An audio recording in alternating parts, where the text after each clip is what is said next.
నాలుగు గోడల మధ్య దేశ భవిష్యత్తును నిర్మిస్తున్న ఉపాధ్యాయులందరికీ పేరు పేరున నమస్కారం. అక్టోబర్ 5 ఈరోజు మనకంటూ ఒక ప్రత్యేక దినం ఉంది. మీకందరికీ జాతీయ ఉపాధ్యాయుల దినోత్సవ శుభాకాంక్షలు.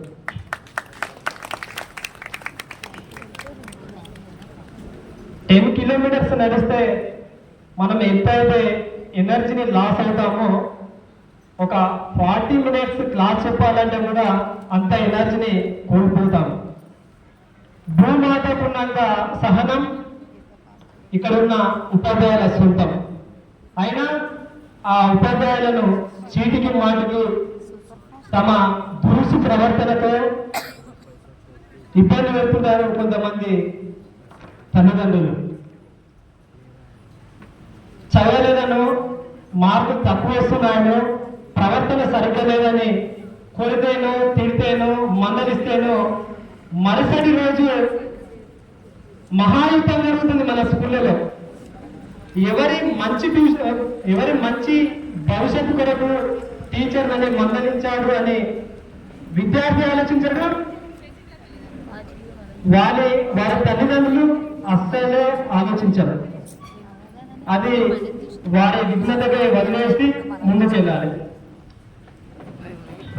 దెబ్బలు కొట్టిన శుద్ధిగానే మిగిలిపోతుంది, కానీ దెబ్బలు తిన్న రాయి ఆరు దెబ్బలు తిన్న శిల్పంగా మారుతుంది. ఉపాధ్యాయుడు నిచ్చెన లాంటి వాడు. ఆ నిచ్చెన ద్వారా ఎంతో మంది ఉన్న స్థితి నుంచి ఉన్నత స్థితికి ఎదుగుతారు, కానీ ఆ నిచ్చెన అక్కడే ఉండిపోతుంది.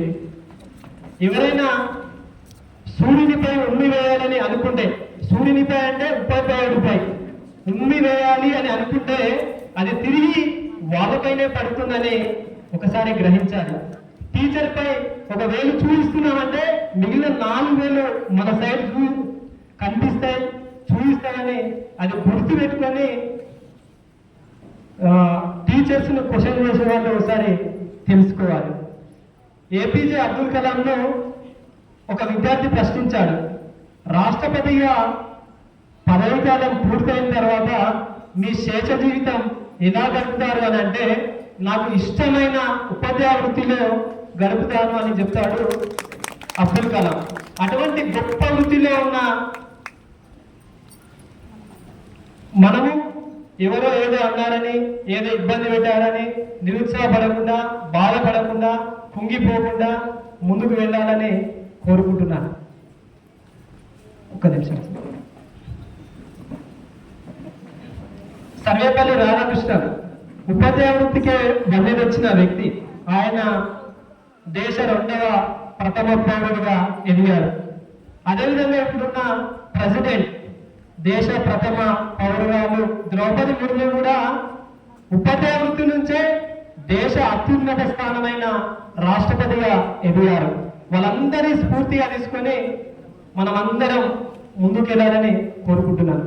నాకు ఈ అవకాశాన్ని ఇచ్చిన మీకు అందరికీ ధన్యవాదాలు. జై జవాన్, జై కిసాన్.